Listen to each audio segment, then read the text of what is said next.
aujourd'hui, donc, ce débat, hein, on l'a intitulé « Impérialisme français, la possible et impossible décolonisation », la possible étant bien évidemment celle que l'on soutient en solidarité avec le combat du peuple kanak, et l'impossible étant la volonté, la détermination de l'impérialisme français à tout faire pour l'empêcher.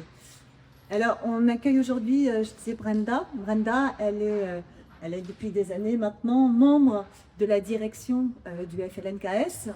Elle a présidé l'association de la radio Jido, qui est la radio indépendantiste kanak, depuis le début des radios libres. Elle faisait partie de la cellule de coordination des actions de terrain qui a été créée en novembre 2023 pour mémoire, pour mener la mobilisation contre la volonté du gouvernement français de dégeler le corps électoral, c'est-à-dire de revenir sur les accords de Nouméa qui prévoyaient la voie de le cheminement vers la décolonisation de Kanaki. Et donc, cette cellule de coordination des actions de terrain a organisé entre novembre 2023 et mai 2024 une mobilisation que Brenda redéveloppera tout à l'heure, qui a abouti à l'explosion de la révolte kanak, de la jeunesse en particulier, vous vous en souvenez, en mai 2024, et quelques jours après, en juin, à l'arrestation, l'interpellation de la direction de la CCAT, dont Brenda, qui fait partie des 7 responsables de la CCAT, qui ont été déportés par le gouvernement français en France, hein, à 16 000 km évidemment de chez eux, du lieu des combats, et évidemment au passage, mais ce n'est pas un détail, de leur famille, de tout, hein, et donc qui ont été emprisonnés, puis libérés, entre guillemets, hein, sous bracelet en résidence, assigné en résidence sous bracelet électronique, jusqu'à ce que finalement, à l'issue de la délocalisation de l'instruction de l'affaire, un juge reconnaisse et prononce un non-lieu, hein, donc en juin 2025, si je ne me trompe pas. Et donc, voilà, donc on est très content d'accueillir Brenda, qui maintenant, hein, est toujours en France, en tant que représentante du FLNKS en France, et que membre du cabinet de Christian Thérin, le président du FLNKS. Voilà, et donc sans plus tarder, je te laisse la parole, Brenda, pour nous présenter l'histoire de Kanaki depuis la colonisation et le début. Merci. Avant de prendre la parole, c'est avec beaucoup de respect et d'humilité. Voilà, Cathy a brossé un peu le travail que l'on a mené et qui m'ont conduit avec mes camarades à venir ici en France en 2024. Moi, je vais tenter de répondre à la problématique que Cathy a énoncée tout à l'heure, parce que c'est vrai que c'est important de pouvoir répondre présent à ce genre d'événement. Et je remercie le NPA pour l'invitation, d'avoir invité le mouvement de libération kanak, de pouvoir s'exprimer. Ce n'est pas la première fois qu'on a des représentants du peuple kanak qui viennent s'exprimer ici à l'université d'été. Et c'est vraiment un grand honneur pour moi de pouvoir être là parmi vous. Je vais parler de Kanaki parce que, avant de regarder l'impérialisme que font les autres États partout dans le monde, il est important aussi de parler de l'impérialisme français. Comme on dit chez nous, de balayer d'abord devant sa porte. Et c'est pour ça aussi que c'était important pour le président du FLNKS que je puisse venir pour partager avec vous. Je vous remercie déjà d'avance de pouvoir accueillir les propos que je vais donner. C'est important aussi de pouvoir faire la chronologie de l'histoire politique du pays, parce que ça va vous démontrer justement le cheminement de l'impérialisme, comment il s'est développé dans notre pays. Kanaki, c'est 173 ans de colonisation, le 24 septembre 2026. C'est 173 ans que la France a pris possession unilatéralement de notre pays. 173 ans que notre peuple a été dépossédé de sa terre, que les clans ont été massacrés, tués, déplacés. 173 ans, c'est aussi une temporalité, le temps qui nous permet de comprendre que le peuple kanak est un peuple de transmission orale, un peuple qui a été marqué depuis 173 ans par le traumatisme de la colonisation. Nous, on grandit dans nos cases traditionnelles, dans nos tribus, dans nos quartiers, en écoutant les histoires, nos contes et légendes qui racontent justement notre culture, la culture kanak, mais aussi les histoires qui racontent le combat pour l'indépendance de Kanaki. C'est ces histoires-là qui m'ont bercé et qui m'ont amené justement à continuer le travail qui a été porté par mes aînés. 1863 à 1864, soit 10 ans après la prise de possession de notre pays, c'est l'apparition des premiers bagnes dans le pays. Et c'est à ce moment-là que la France fait venir des prisonniers, des bagnards, des communards, etc. Parce qu'en Guyane, il n'y avait plus de place. 1868, c'est ce qu'on appelle l'insurrection de Ouvanou. C'est des clans qui se sont levés au nord-est du pays, dans la région de Puebo, pour dire stop à la spoliation des terres. L'État colonial a répondu par la force. Ils ont tous été guillotinés le 18 mai 1868. 1874 jusqu'à 1881, c'est l'installation de la période de l'indigénat dans notre pays après l'Algérie, l'Indochine, mais sa mise en œuvre totale a été faite en 1887. Nous sommes, et là je parle de mon peuple, parqués dans des réserves avec interdiction de sortie, sans l'autorisation de la gendarmerie coloniale. Il y a des travaux forcés, l'impôt de capitation est uniquement pour les Kanaks, et c'est un gros choc pour notre peuple. Cette période, elle continue aujourd'hui d'être racontée dans nos familles, car le traumatisme est encore présent. 1878, c'est la révolte du grand chef Ataï, qui lui aussi, avec ses sujets, se lève contre les oppresseurs, toujours pour lutter contre la spoliation des terres dans la région centre du pays. Ils avaient des pierres, mais les colons en face a répondu par la guillotine. La tête du grand chef Ataï et d'une des personnes de son clan a été envoyée sur Paris. Et ce n'est seulement qu'en 2014 que le clan du grand chef Ataï a pu récupérer les têtes de ces deux personnes. 1917, il y a eu la révolte du grand chef Boué Noël Poitiba dans le nord du pays. De 1917 à janvier 1918, dans le nord du pays, où plusieurs clans également se sont levés contre l'administration coloniale, la réponse a été la même, la décapitation. En 1931, il y a eu l'exposition coloniale internationale de Paris qui a présenté une centaine de Kanaks qui ont été exposés au jardin d'acclimatation dans des conditions indignes et humiliantes. Ils ont même été exposés dans des jardins en Europe pour montrer justement aux Européens des sauvages, des cannibales qui venaient du Pacifique. Vous vous demandez sûrement pourquoi je retrace toutes ces dates et je continuerai un peu jusqu'à 2024. C'est pour vous montrer clairement le cheminement du pourquoi l'indépendantisme kanak a décidé à se constituer contre ce système colonial et impérialiste. 1914 et 1918, comme 39 jusqu'à 45, ce sont les dates des deux guerres mondiales, où nos aînés sont venus combattre pour la libération de la France sans être des citoyens français. Nous n'étions encore que des sujets de l'empire colonial français. 1945, fin de la guerre, les combattants kanaks qui s'étaient engagés dans ces deux guerres demandent l'amélioration de la vie du peuple kanak. Je parle là des tirailleurs kanaks comme des poilus et l'abolition de la période de l'indigénat. La fin de la période de l'indigénat a été décrétée un an après. Et donc, en 1946, le peuple kanak, pour quelques-uns, acquiert la nationalité française.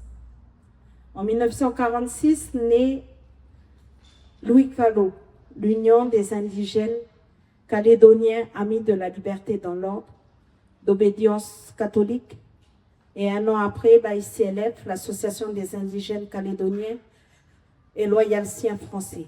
Ces deux associations ont été créées exclusivement composées par des grands chefs kanaks, aidés par un pasteur et un prêtre, pour pouvoir améliorer la vie des Kanaks dans les réserves, améliorer également les conditions des Kanaks qui réclament plus de liberté, une meilleure vie dans les tribus, etc. Ces deux associations s'allient autour d'un homme qui vient de France et qui s'appelait Maurice Lenormand en 1953. Et c'est à ce moment-là, après, vers 1956, qu'est né le mouvement d'union calédonienne. L'UC, qui existe encore aujourd'hui, parce que je fais partie également de l'Union calédonienne, est le plus vieux parti politique de France aujourd'hui. Et c'est le plus vieux parti du pays. Les Kanaks, donc, on acquiert le droit de pouvoir circuler, le droit de propriété, le statut civil coutumier est reconnu, le droit de vote pour la totalité des Kanaks est donné en 1946, puis élargi en 1951 par un décret, ce qui démontre justement que nous, on est une jeune démocratie. Et c'est pour ça aussi que la question du corps électoral, c'est quelque chose de très important dans notre pays. La période de 1963 jusqu'à 1975, c'est la période qu'on appelle le boom du nickel. Stimulé par l'effort de guerre américain, les grèves au Canada, le cours du nickel il explose à ce moment-là. Et il y a l'arrivée de la main-d'œuvre. Cet essor attire une forte immigration de France, mais également des autres pays de la région Pacifique, qui provoque justement une hausse rapide de la population dans notre pays. L'urbanisation de Nouméa et les zones minières se développent beaucoup. Et à partir des années 70, on voit le déséquilibre social dans Nouméa. L'État en profite pendant cette période de boom du nickel pour sa stratégie de colonisation de peuplement. Entre 1971, année de la création, et 1984, année de sa dissolution, une association a été créée qui s'appelait le Centre d'information, de promotion et d'emploi en Nouvelle-Calédonie, plus connu sous le nom de CIPENC. Ça a été mis en place par un homme, M. Mesmer, qui avait écrit une circulaire pour rappeler qu'il fallait faire du blanc à Nouméa pour éteindre la revendication nationaliste. Je vais me permettre justement, juste pour appuyer mes propos, de pouvoir vous lire un passage de cette circulaire Mesmer qui semble important justement de partager avec vous, pour rappeler aussi de pourquoi aujourd'hui, nous, la jeunesse du pays, est vraiment consciente qu'il faut libérer notre pays parce que nous sommes fatigués de cette volonté de vouloir continuellement noyer le peuple kanak chez lui. Je cite, « La Nouvelle-Calédonie, colonie de peuplement, bien que vouée à la bigarrure multiraciale, est probablement le dernier territoire tropical non indépendant au monde, où un pays développé puisse faire émerger ses ressortissants.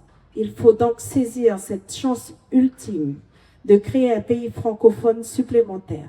La présence française en Calédonie ne peut être menacée, sauf guerre mondiale, que par une revendication nationaliste des populations autochtones, appuyée que par quelques alliés éventuels dans d'autres communautés ethniques venant du Pacifique. À court et moyen terme, l'immigration massive de citoyens français métropolitains ou originaires des départements d'outre-mer devrait permettre d'éviter ce danger en maintenant et en améliorant le rapport numérique des communautés. À long terme, la revendication nationaliste autochtone ne sera évitée que si les communautés non originaires du Pacifique représentent une masse démographique majoritaire. Il va de soi qu'on n'obtiendra aucun effet démographique à long terme sans immigration systémique de femmes et d'enfants. Afin de corriger le déséquilibre des sexes dans la population non autonome, il conviendrait sans doute de faire réserver des emplois aux immigrants dans les entreprises privées. Le principe idéal serait que tout emploi pouvant être occupé par une femme soit réservé aux femmes. Secrétariat, commerce, etc. Sans qu'il soit de texte, l'administration peut y veiller. Donc voilà, c'était important de pouvoir vous partager cette petite lecture pour vous montrer le projet de l'État colonial qui continue de mettre en 2026. La naissance des partis indépendantistes kanak en Nouvelle-Calédonie s'enracine à la fin des années 60 avec la naissance des Foulards rouges en 1969 et les débuts des années 1970. Porté par une nouvelle génération d'étudiants formés en métropole et par la contestation des inéquations foncières et le boom du nickel, que j'ai mentionné tout à l'heure, cette dynamique voit l'émergence de mouvements contestataires radicaux. En 1975, naît donc les premiers partis qui se positionnent pour l'indépendance. On peut parler des Foulards rouges comme le groupe 1878, le Palika comme des figures comme Eli Poagon, Dewe Gorode ou encore Paul Niaouti. 1977, le mouvement Union calédonienne se positionne à son tour pour l'indépendance. Mais la principale préoccupation du peuple kanak, c'est le lien à la terre. Pourquoi le lien à la terre? Parce que dans notre culture, on est homme, on est femme quand on est lié à la terre à cause de nos esprits. On a un lien fort avec les esprits. Les esprits, pour nous, ils restent à l'endroit. C'est pour ça que pour le gouvernement français, c'était difficile de pouvoir comprendre quel était ce lien à la terre. Nous, moi, je ne peux pas dire que je suis une femme kanak qui vient d'un autre endroit que Lifou, parce que je suis mariée à Lifou, et aujourd'hui, à Lifou, c'est chez moi. Dans la tribu de mon mari, à tel endroit où mon clan m'a laissé. Et les premières revendications kanak, elles ont été d'abord pour la récupération des terres qui ont été spoliées à la prise de possession. Et donc, en 1978, il y a ce qu'on appelle le plan d'Ijou, qui marque le véritable démarrage des réformes foncières, parce que ce monsieur, il proposait justement de régler le problème foncier dans le respect des droits et du peuple kanak. En 1979, il y a le Front indépendantiste qui naît. Ce Front indépendantiste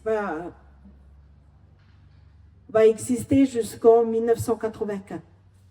En 1983, c'est une période et c'est une date qui marque beaucoup le pays. Parce que 1983, c'est ce qu'on appelle la table ronde de Naviderech. C'est à ce moment-là que le peuple kanak, détenteur du droit à l'autodétermination, décide de partager avec toutes les personnes qui sont venues par la colonisation dans notre pays. Et aujourd'hui, donc, notre droit à l'autodétermination, des descendants de Bagnards, de Communards, d'Asiatiques, de peuples du Pacifique, ils ont le même droit que nous aujourd'hui. On pourrait en parler de cette question du partage du droit à l'autodétermination qui fait beaucoup réfléchir la jeunesse kanak aujourd'hui. À dire, est-ce que ça valait la peine de partager le droit à l'autodétermination et qu'aujourd'hui ces mêmes personnes sont contre nous? où on a bien fait de partager ce droit à l'autodétermination. Toujours est-il que la volonté de nous aider, c'est de pouvoir faire paix avec les gens qui sont arrivés par la force ou par leur propre volonté pour venir vivre dans le pays avec nous. Et je pense que c'est un geste qui est quand même important de souligner parce que aucun autre peuple autochtone dans le monde n'a fait ce que nous, on a fait. Et donc, voilà, c'est ça un peu que je voulais partager avec vous. Ensuite, notre pays, elle a navigué de statut en statut. Il y a eu le statut Stirn de 76 à 84, le statut Lemoine de 84 à 85, il y a eu le statut Fabius Pisani en 85, il y a eu le premier statut Ponce en 86. Parce que Ponce, c'était l'homme qui a beaucoup militarisé notre pays. Et donc, il voulait organiser un référendum qui a été boycotté par le FLNKS. Le statut Ponce 2, c'est ce qui a conduit à l'affaire d'Ouvéa. L'affaire d'Ouvéa, l'attaque de la gendarmerie, puis ce qui s'est passé à la grotte, les assassinats politiques, etc. C'est une période de tragédie. Moi, je suis une enfant d'Ouvéa où notre île, elle était restée sous blocus. Aucun média ne pouvait rentrer à Ouvéa. Où des tribus, surtout la tribu de Gossana, a subi un gros traumatisme, où on torturait, où les gens ils étaient mis dans des cases à 200 personnes, où quand les gens se sont livrés à la grotte, exécution sommaire. Et ça a été quand même une période aussi traumatisante, aussi bien pour nous, les enfants d'Ouvéa, que pour l'ensemble du pays. Et donc l'affaire d'Ouvéa a conduit à la signature de l'accord de Matignon en 1988. C'est l'administration directe. Le territoire il est placé sous l'administration directe de l'État pendant 1 an. Il y a eu la création des provinces. Ça, c'est ce qui est inscrit dans l'accord de Matignon. Donc aujourd'hui, nous avons 3 provinces. La province nord et la province des îles, la majorité indépendantiste, et la province sud non indépendantiste. Il y a eu la formation des cadres, la reconnaissance officielle de la culture kanak par la naissance de la DCK, l'Agence de développement de la culture kanak, le corps électoral. C'est dans cet accord de Matignon qu'il est dit que toute personne arrivée dans le pays après 1988 n'a pas le droit de vote. Il n'est pas citoyen de Nouvelle-Calédonie. Quand on a signé 10 ans après l'accord de Nouméa, en 98, cette règle, elle a bougé à 98 pour dire que toute personne arrivée au-delà de 98 ne peut pas voter sur la liste électorale spéciale provinciale. Parce que cette liste-là, elle est liée également à ce qu'on appelle l'emploi local. C'est pour justement faire attention à ce que l'immigration, tout à l'heure je vous ai parlé, que les gens ne viennent pas et ne prennent pas le travail des gens, enfin des locaux. Donc les gens qui arrivent de l'extérieur peuvent travailler dans les hautes fonctions, mais pas dans le travail, je veux dire, comme de ménage ou secrétaire, ou voilà, des métiers comme ça. Donc voilà, le corps électoral en 88, Mitterrand nous promet l'indépendance, le FLNKS vote pour sa candidature. Le FLNKS s'est engagé pour aller dans cette campagne. Et le résultat, c'est que quand il a été élu, il a dit que l'engagement du candidat concerne le candidat et pas le président. Donc nous sommes toujours à la même situation depuis 1988. 1988, l'accord de Matignon représente pour nous l'accord de paix, l'accord de rééquilibrage. L'accord de Nouméa, en 1998, c'est l'accord de décolonisation. C'est l'accord qui prévoit justement le transfert des compétences régaliennes par l'État à l'exception de la défense, de la sécurité, de la justice, de la monnaie. L'accord de Nouméa a été négocié par Lionel Jospin avec les représentants du FLNKS et les représentants du RPCR de l'époque. Et dans cet accord de Nouméa, il a été prévu 3 référendums. Celui de 2018 et normalement 2 ans après, donc 2020, et normalement 2 ans après, 2022. Et donc, l'accord de Nouméa, pour nous, c'est l'accord de décolonisation aussi, parce qu'en son point 5, il est dit que tant que les consultations n'auront pas abouti à une nouvelle organisation politique proposée, l'organisation politique mise en place par l'accord de 1998 reste en vigueur à son dernier stade d'évolution, sans possibilité de retour en arrière, cette irréversibilité étant constitutionnellement garantie. Parce que l'accord de Nouméa, comme l'accord de Matignon, s'est constitutionnalisé. Et à la fin de cet accord de Nouméa, il a été mentionné « L'État reconnaît la vocation de la Nouvelle-Calédonie à bénéficier à la fin de cette période d'une complète émancipation ». Et donc, pour le mot « émancipation », apparemment, on ne comprend pas tous le même français en kanaki. Du coup, c'est sur cette phrase même qu'on a des difficultés à avancer entre les non-indépendantistes qui, pour eux, l'émancipation, c'est dans la France, et pour nous, qui disons que l'émancipation, c'est l'indépendance. Là, donc, dans cette première partie, on a vu que l'impérialisme français en Kanaki, de 1853 jusqu'à 1998, elle s'est exprimée par l'annexion militaire de l'archipel pour contrer l'influence britannique et créer un point d'appui dans le Pacifique. Le pays est pensé comme une terre de peuplement, un exutoire pour éloigner les opposants et criminels de la métropole. Tout à l'heure, on a parlé du bagne. L'arrivée des colons libres et des anciens bagnards entraîne le refoulement des populations kanaks dans les réserves, la période de l'indigénat. Et les personnes qui osent se révolter sont violemment réprimées. Il y a l'implantation du bagne colonial, l'expropriation massive des terres, la mise en place du régime ségrégatif de l'indigénat. On a vu également l'ancrage géostratégique de la France dans le Pacifique, qui est motivé aussi bien par la zone maritime exclusive que par le contrôle du nickel, la montée en puissance, le maintien de la puissance de Paris face aux rivalités régionales, malgré la forte aspiration du peuple kanak à son indépendance.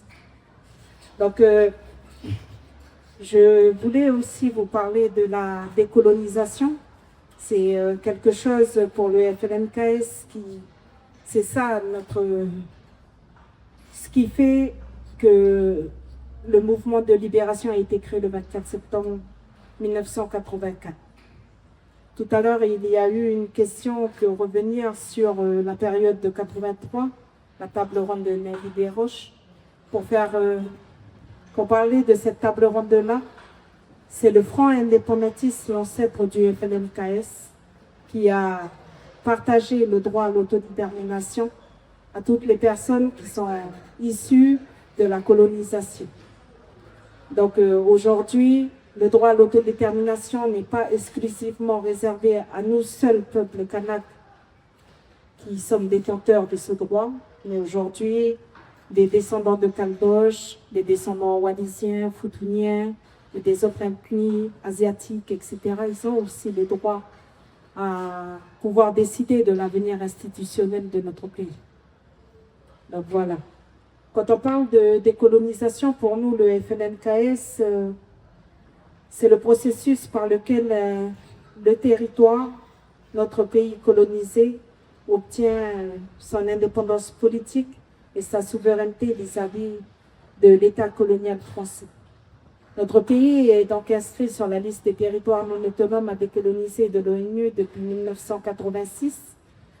La Charte des Nations Unies, qui a été signée en 1945 et qui codifie les grands principes des relations internationales, reconnaît explicitement le principe de l'égalité des droits des peuples à disposer d'eux-mêmes. Dans son article 1 et 2. Il y a eu plusieurs résolutions de l'ONU, de l'Assemblée générale, notamment la résolution 1514 de 1960, déclaration sur l'octroi de l'indépendance aux pays et aux peuples coloniaux, proclamant la nécessité de mettre fin inconditionnellement au colonialisme. Il y a eu plusieurs résolutions qui ont été formulées au niveau de l'ONU. Aujourd'hui, nous, on va souvent à l'ONU pour porter la voix de la revendication indépendantiste kanak. Aujourd'hui, nous sommes dans la 4e décennie internationale de l'élimination du colonialisme qui a commencé en 2021 et qui doit se terminer en 2030. Ça a été adopté par l'AG de l'ONU en 2020 par la résolution 75-123. Donc il est bien de réaffirmer à notre puissance administrante la volonté du peuple kanak de pouvoir être libre. Qu'en est-il aujourd'hui de cette volonté? Parce que le thème d'aujourd'hui nous amène à nous interroger justement sur cette question de décolonisation. Dans notre océan Pacifique, Bougainville s'apprête à devenir un État indépendant d'ici 2027. Après un vote massif en faveur de l'indépendance à 97,7% lors du référendum de 2019, marquant l'aboutissement d'un processus avec la Papouasie-Nouvelle-Guinée.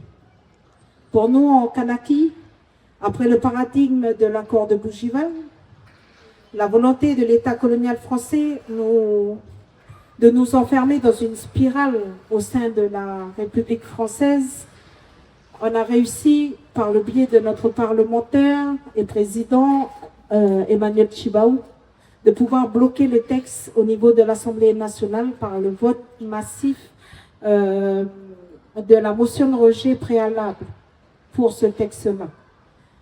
Bougival, ça a été une période en 2025 qui a été compliquée pour nous dans le FLNKS, mais qui nous a permis également d'être plus forts, de pouvoir continuer à faire attention les uns des autres, parce que c'était une stratégie de l'État colonial français de pouvoir enfermer des gens plus de 10 jours, à ne pas dormir la nuit, à pouvoir discuter pour les amener à signer une feuille volante sur laquelle les gens ont signé mais pas paraphé le document, et dire le soir même que ce document que les gens, et notamment notre délégation, devaient retourner au pays, informer la base, puis revenir dire à l'État la réponse de ce que prévoyait le FLNKS. Cette feuille volante, le soir même, ils l'ont présentée devant les médias pour dire que c'est un accord historique. Cet accord historique, elle n'existe pas. Bougival, il n'y a pas Bougival. C'est un pré-accord qui s'est transformé 5 minutes après en accord historique. Je commence comme ça pour dire que aujourd'hui, en Kanaki, il y a eu des élections provinciales qui se sont déroulées et pour l'instant, l'État n'a pas donné de signe de reprise de discussion. Ça, c'est par rapport à Kanaki. En Kanaki, depuis 2024, on vit une criminalisation de la lutte indépendantiste kanak par l'État colonial, mais aussi par les pro-loyalistes du pays. On se souvient de la période de 2023 à 2024 où on remettait en place la cellule de coordination des actions de terrain afin d'organiser les mobilisations pacifiques sur l'ensemble du pays pour dire non à l'ouverture du corps électoral et à la recolonisation du pays. Pour faire court, tout à l'heure, je vous ai parlé de l'accord de Matignon et de l'accord de Nouméa, de la question du corps électoral. Dans notre pays, nous avons 3 listes électorales. La liste électorale générale qui permet de voter comme ici en France aux élections municipales, présidentielles, etc. La liste électorale spéciale provinciale qui permet de définir qui est citoyen du pays. Donc, comme je l'ai dit tout à l'heure, toute personne arrivée en Nouvelle-Calédonie avant 1998 a le droit de voter sur cette liste. Toute personne arrivée au-delà de l'accord de Nouméa, donc 1998, ne peut pas être citoyenne du pays. Il peut vivre, il peut faire sa vie, il peut payer ses impôts, il peut construire sa maison, se faire du fric, mais il n'est pas citoyen du pays. Et la troisième liste, c'est la liste spéciale référendaire. C'est celle qui nous a permis de pouvoir voter aux 3 référendums de consultation référendaire. Voilà. Et donc, le 9, 10 et 11 novembre 2023, lors de notre congrès du mouvement d'Union calédonienne à l'île des Pins, nous avons pris la décision de remettre en place cette cellule de coordination parce qu'on a eu écho de la volonté du ministre Darmanin de vouloir ouvrir le corps électoral. Juste pour vous expliquer, 1984, volonté du ministre Ponce d'ouvrir le corps électoral. Il y a eu ce qui s'est passé en 1984 avec Éloi Machoro, qui a suivi par son assassinat le 12 janvier 1985 à Doni. Ensuite, il y a eu la volonté également, d'abord Georges Lemoine, ensuite Ponce en 1988. Il y a eu l'affaire d'Ouvéa. 2023, on voit que l'État français veut ouvrir le corps électoral. Pourquoi il veut ouvrir le corps électoral? Il veut faire inscrire 25 900 personnes supplémentaires sur la liste électorale. Nous, on a dit non. Parce que faire inscrire 25 900 personnes, c'est un quotient électoral de plus de 14,47%. Si je prends les 14,47% du corps électoral français, ça ferait l'inscription de 7 millions de personnes d'un coup. C'est pas possible. Même, je ne sais pas quel politique français va accepter ça. Mais en tout cas, nous, qui sommes dans un processus de décolonisation, ce n'était pas possible pour nous. Parce que ça voudrait dire qu'on éteindrait la revendication indépendantiste parce qu'on n'aurait aucune chance, déjà qu'on est minoritaire. On est 41% de la population aujourd'hui. Alors, électoralement parlant, ça serait fini pour nous hein, dans le combat indépendantiste. Du coup, le 18 novembre, on se rejoint à Thio. Au nord-est, c'était là où il y a eu le QG en 84 d'Éloi Machoro, la commune de Thio, qui est une commune minière. On s'est rejoint à la tribu de Saint-Philippot II et nous avons mis en place la cellule de coordination des actions de terrain. Les militants qui étaient présents donc m'ont chargé avec d'autres de pouvoir être autour de Christian Théin pour relancer la structure et organiser des marches pacifiques. Je dis bien le mot pacifique parce qu'on nous a traités de terroristes, associations de malfaiteurs, etc. C'est toujours dans nos chefs d'inculpation, là. Mais nous, ce qu'on a fait, c'était des marches pacifiques. Le 25 novembre, 5 jours après, en gros, on a fait la première marche à Nouméa. 25 novembre. 5 décembre, date anniversaire de l'embuscade de Wagnat, là où 10 Kanaks sont tués à Yengen par des Caldoches, et où ces mêmes Caldoches ont été libérés sous motif de légitime défense préventive. À cette date anniversaire, on fait la deuxième marche, 2500 personnes. Ensuite, on continue à cheminer. Le 21 février, arrivée de Gérald Darmanin et je ne sais plus, le Cornu ou quel autre ministre, on fait une troisième marche à ce moment-là à Nouméa. On poursuit à Koné, dans le nord du pays, et là on voit qu'on passe de 500 personnes à 5000 personnes. Au mois de mars, on fait 2 grandes marches à Nouméa. On annonce entre 10 000 et 15 000 personnes qui sont debout dans la ville de Nouméa, toujours pour dire non à l'ouverture du corps électoral. Le 28 mars, quand nous faisions notre marche, les non-indépendantistes faisaient la leur. Et ils étaient après devant le congrès du pays.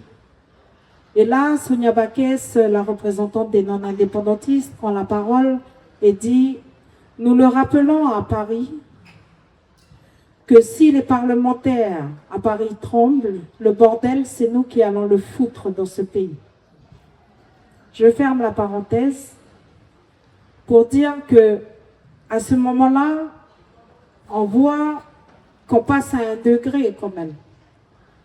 Nous, on continue à faire nos marches pacifiques. Le 13 mai, sur la place de la Paix, au pays où il y a la statue qui représente la poignée de main entre Jean-Marie Tjibaou et Jacques Lafleur, on voit il y a 60 000 personnes.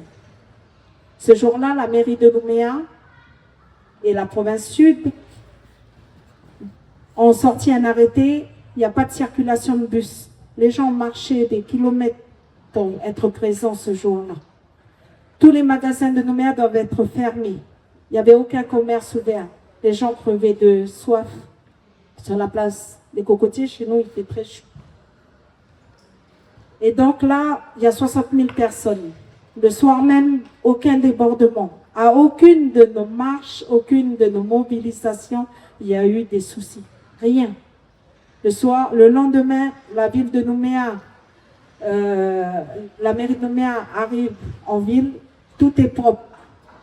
Pour dire que la CCAT a toujours structuré son organisation, on a toujours veillé à ce que tout se passe bien.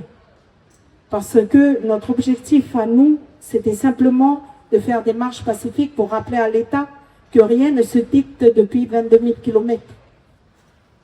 Et que rien ne doit se faire dans notre pays sans le peuple kanak. Et du coup, début mai, le texte doit passer aux commissions des lois de l'Assemblée nationale. Et là, le 8 mai, on voit que l'Assemblée nationale, en commission, adopte le texte pour aller en séance plénière de l'Assemblée nationale, qui doit passer justement le 13 mai. Et le 8 mai, c'était notre dernière grande marche à Lansvata. Pourquoi Lansvata? Parce que c'est le quartier où il n'y a que des Nord-Kanak. Et c'était symbolique pour nous d'aller là-bas pour parler, pour leur dire que dans ce pays, il y a un peuple et que rien ne doit se faire sans nous. Que vous ne pouvez pas arriver et demander le droit de vote parce que nous sommes dans un processus de décolonisation. Et du coup, c'est comme ça qu'on a cheminé du 9 mai jusqu'au 13 mai. Nous étions dans ce qu'on appelle les 10 jours de Kanaki. Les 10 jours pour Kanaki, c'était de faire une action par jour et de pouvoir montrer à l'État la présence des indépendantistes kanak. Nous avons lancé les 10 jours pour Kanaki le 4 mai à Tiendanit, dans la tribu de Jean-Marie Tjibaou, le jour de l'anniversaire de sa mort. Et nous avons été se mettre devant les gendarmeries, les subdivisions administratives qui représentent l'État, le Haut-Commissariat, etc. Et voilà, on était dans les 10 jours pour Kanaki. Ça devait se terminer le 14 mai. La nuit du 12 au 13 mai, il y a eu des affrontements entre les jeunes du quartier de Moravel et les forces de l'ordre qui étaient déjà là. Ça faisait déjà un moment qui poussaient les jeunes dans les quartiers, etc. Et le 13 mai, on a vu les tirs qui commençaient à avoir entre les jeunes de ce quartier populaire de Moravel et les forces de l'ordre. On avait des personnes qui étaient blessées à ce moment-là.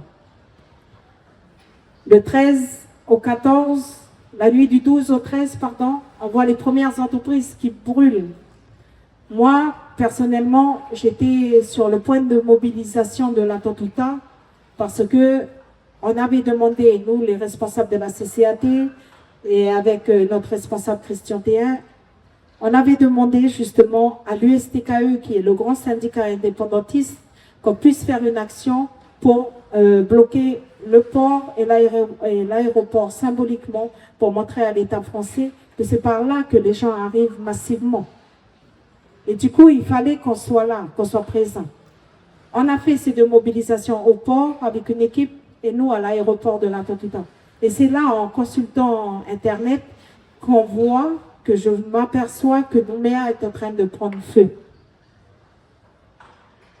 Et du coup, c'est à partir de là où il a fallu, pour nous, la CCAT, de pouvoir parler avec nos gens sur le terrain C'est là où il a fallu également travailler avec nos gens pour les rassurer, pour faire en sorte que les gens ne fassent pas n'importe quoi. On avait des mots d'ordre, pas d'alcool, pas d'armes et pas de mineurs sur les points de mobilisation, qu'il fallait faire attention à la vie. Et le 13 mai, Djibril est décédé le 13 mai. C'est un jeune de 17 ans qui était en BTS communication au lycée La Pérouse qui se prend une balle. Ensuite, il y a Nassaye, la seule fille, 17 ans, qui se prend une balle également. Chrétien, Dani, Leroy, Joseph, Victorin Wamitan, Samuel Mouekia, Johan Kaidin, Marco Kakou. Mais il y a aussi un qui est mort parce que les iris ont fait éruption dans la prison de Nouméa, ont tabassé les jeunes et un est resté par terre. Quand ils sont revenus après, il était mort. Il s'appelait Julien. Il était originaire de Kanala, la commune des Lois-Machoré. Pour dire que la criminalisation de notre lutte s'est faite par le fait qu'on a tiré sur nos gens, qu'on a blessé nos gens, mais pas seulement les forces de l'ordre, les miliciens pro-loyalistes dans notre pays. En juin, on devait avoir le congrès du FNKS à Koné. Et à ce congrès, il y avait des camions militaires qui étaient sur la route. Impossible pour les membres de la CCAT de rejoindre le congrès. Une délégation est allée les voir à la tribu de Netchaot. Et ensuite, on a décidé de reporter ce congrès du FNKS. C'était le samedi. Le samedi et le mercredi matin, le GIGN et la SDAP débarquent chez moi pour venir m'arrêter avec plus de 70 hommes cagoulés, armés, voilà, la totale. Je parle de ça parce que c'est aussi important de comprendre le pourquoi on s'est mobilisé et pourquoi, via la criminalisation des luttes indépendantistes, les luttes d'émancipation, parce que pour les États coloniaux, il n'est pas possible d'avoir de la résistance en face. Et cette résistance, j'ai envie de dire qu'elle est légitime à partir du moment où l'accord de Matignon, comme l'accord de Nouméa, prévoit justement que la question du corps électoral dans notre pays est déjà constitutionnalisée. Donc à partir du moment où l'État même essaye d'ouvrir le corps électoral, il renie la parole qu'il a donnée en 88, il renie la parole qu'il a donnée en 98, et il renie le geste fort du peuple kanak en 83 quand on donne notre droit à l'autodétermination pour partager avec toutes les communautés qui sont venues vivre dans le pays. Et du coup, on a été déportés, on a été arrêtés, en tout cas, moi j'ai été arrêté à 6h10 du matin le 19 juin 2024, 96 heures de garde à vue. Le premier chef d'inculpation, c'est tentative de meurtre sur force de l'ordre. Et on en a 7, association de malfaiteurs et j'en passe. Et depuis donc le 19 jusqu'au 22, on a été à la caserne Meunier. Le 22 matin à 6h10, on nous présente au tribunal de Nouméa. Je passe devant la juge d'instruction vers 18 ou 19h, puis le juge de la détention et de la liberté. Et quand je passe devant la juge d'instruction, elle me dit clairement moi, je lui dis, j'ai 3 enfants, et le dernier a 3 ans. Je ne peux pas aller en prison, etc. Elle me dit, ben, ils ont un père, vos enfants, et il va s'en occuper. OK? Ensuite, quand je sors, mon avocat me dit, il y a un problème. Christian Théin, qui était passé avant moi, et Steve Hounin après moi, les deux, je ne sais pas ce qu'il y a, Brenda, mais Christian part en France, il va être emprisonné à Mulhouse et Steve à Blois. Donc on ne comprend pas, c'est la première fois qu'on voit ça, je ne sais pas ce qui se passe. Je rentre voir le juge de la détention et des libertés. Lui, il a une feuille posée là. Il me dit, ben, donc vous allez être placé en détention provisoire à la prison de Dijon. Et vous partez ce soir. Donc l'avion, quand un vol affrété par l'armée de l'air en France part en Kanaki pour chercher des indépendantistes kanaks, ça n'a pas été décidé par le juge maintenant pour que l'avion il soit sur le tarmac de la Tontouta pour partir après. C'est que c'était déjà programmé. Nous, on n'a pas été passé encore devant les juges que l'État a déjà décidé de mettre les moyens pour nous déporter en France. Et du coup, je parle de ça pour dire que en Kanaki, la mobilisation était forte. Le 19 juin, quand on nous a arrêtés, d'après les dires des proches et des militants, la ville de Nouméa, elle était vidée. Quand on a été arrêtés, ils ont cru que ça y est, ça va péter dans Nouméa. Et pour dire que on a été déportés dans des conditions, voilà quoi. Et on est arrivé ici, on a fait escale à Hawaï, Nouvelle-Orléans. C'est important de dire aussi, pour moi, les aéroports, parce que c'est là qu'on voit que l'Amérique aussi, et les États-Unis, ils étaient d'accord pour qu'on se pose sur leur... voilà. On a fait escale Nouméa, Hawaï, Nouvelle-Orléans. Nouvelle-Orléans, l'aéroport militaire de East. On a fait descendre Frédéric Mouliava et Dimitri Kenegei avant. Nous, on est descendu après, ils n'étaient plus sur le tarmac. Et ça, c'est très stressant quand nous, on arrive de 22 000 km et puis tu ne vois plus ton frère et ta soeur sur le tarmac, tu ne sais pas trop ce qui se passe. Du coup, nous, on nous a amenés dans le hangar, c'était un truc comme ça.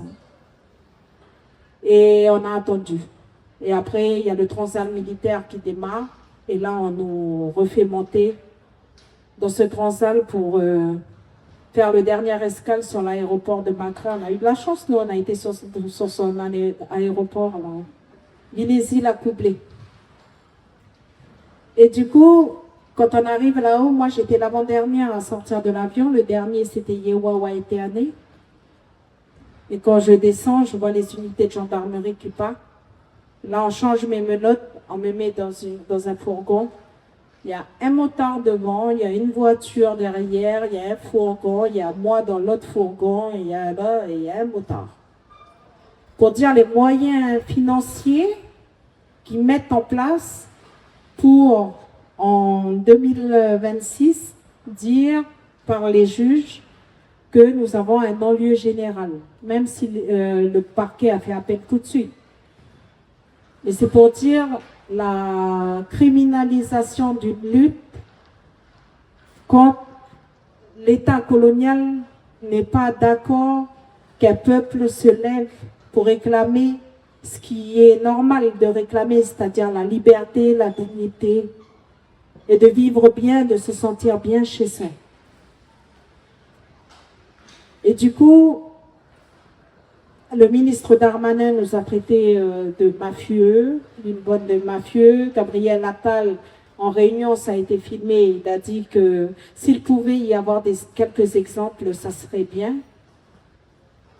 Donc voilà, je voulais vous démontrer aussi l'acharnement judiciaire qu'il y a eu depuis 2024, pour dire que nous les 7, on n'est pas les seuls à s'être fait déporter ici en France.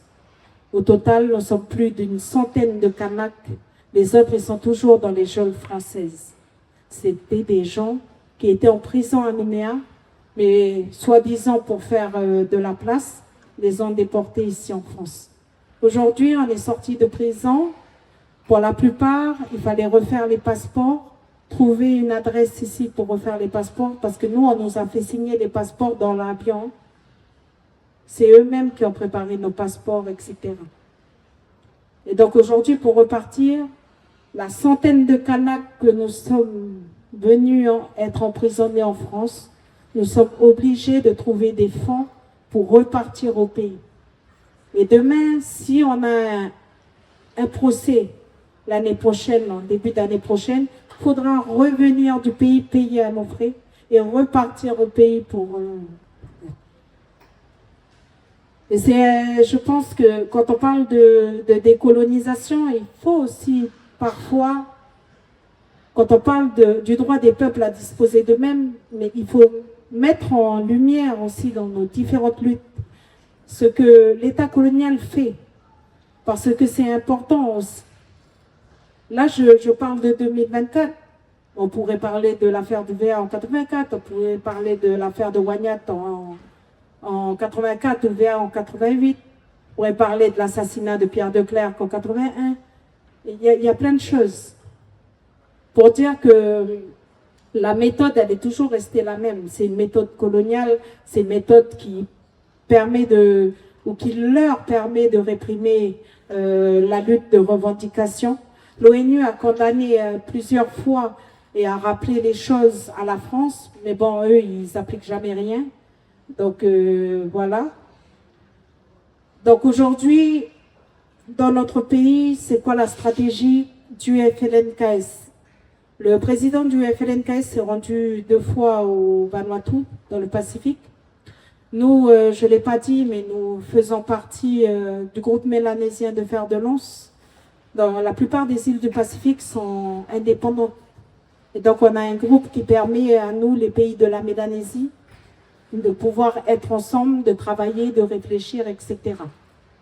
Donc, aujourd'hui, on a un gros travail qui est fait avec l'aide des pays frères de la Mélanésie, aussi bien pour plaider notre cause à l'ONU que pour travailler sur des documents techniques, mais aussi pour réfléchir à comment faire en sorte que notre jeunesse puisse s'épanouir, peut-être pas à l'école française, mais voir aussi quels sont les leviers pour faire former nos gens dans les îles du Pacifique. Parce qu'on a la même mentalité, on a la même façon de penser, etc. C'est aussi un moyen, lors de son premier déplacement au Vanuatu, de pouvoir amener des chefs d'entreprise du pays. Ce n'étaient pas des chefs d'entreprise uniquement Kanak, hein. Là, c'est vraiment des chefs d'entreprise divers dans le pays. Ils sont allés également au Vanuatu pour voir, dans la question de la relance économique, comment faire pour que les îles du Pacifique puissent aussi aider les entreprises locales à redémarrer, etc.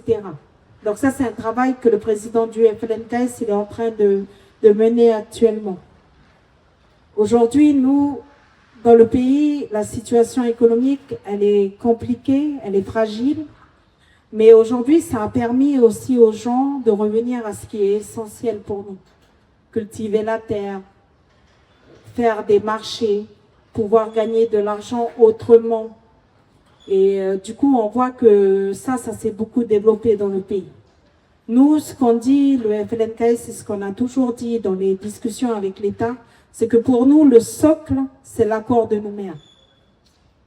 C'est que l'accord de Nouméa, tant qu'une nouvelle organisation n'a pas été réfléchie ensemble, on est toujours dans le cadre de l'accord de Nouméa.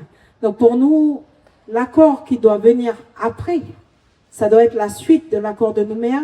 Donc pour nous, on dit ça l'accord de Kanaki, l'accord qui permet d'amener le pays indépendant. Donc c'est pour nous la question du transfert des compétences régaliennes. Et du coup, aujourd'hui, on a des équipes qui sont en train de travailler sur le sujet, sur l'accord de Kanaki. Aujourd'hui, c'est un sujet qui fait beaucoup de polémique pour les gens non indépendantistes. Mais j'ai envie de dire, eux, ils ont fait la polémique depuis tant d'années qu'on s'en fout, quoi. Parce que aujourd'hui, on caricature l'indépendance comme étant un signe de faiblesse, ou de gens irresponsables qui ne sont pas en capacité d'eux, parce que ils ont toujours vu les Kanaks comme des gens qui n'étaient pas capables. Et ça aussi, parfois, il faut se le dire parce que c'est très important. Et donc aujourd'hui, le discours, il est de rappeler que depuis 2015, nous avons travaillé sur le projet de société du FLNKS pour une société plus juste, plus égalitaire, etc. Mais surtout, dans la manière de penser, c'est d'arrêter de voir les choses depuis la vision occidentale, de ramener les choses comme nous on pense. Je dis ça parce que Nouméa s'est construit. Comment les non-indépendantistes ont construit la ville de Nouméa? Ils ont arraché tous les palmiers, tous les cocotiers, tous les flamboyants, tous les arbres du pays. Et la mairesse de Nouméa, par exemple, quand tu rentres à Nouméa, elle a planté une lignée de palmiers. Là, comme si on est à Miami Beach, comme ça, sur le long. Et tu rentres dans Nouméa. Quand on a fait les manifestations pour l'usine du Sud, pour dire que l'usine, c'est l'usine pays, eh ben, les jeunes, ils sont venus, ils ont flambé tous ces palmiers. Du coup, on a été très embêtés. Et c'est pour dire ils ont toujours dans leur esprit qu'il faut faire du copier-coller avec la France. Nous, ce que l'on dit, c'est que le peuple français, c'est pas notre ennemi. Notre ennemi, c'est l'État colonial français. Et ça, le colonialisme et l'impérialisme, c'est tout ce qui fait de mal dans notre pays. Et c'est ça qu'on veut changer. Quand on a donné le droit à l'autodétermination aux différentes communautés, on a bien fait ce pari de dire qu'ils vont faire pays, ils vont être un avec nous.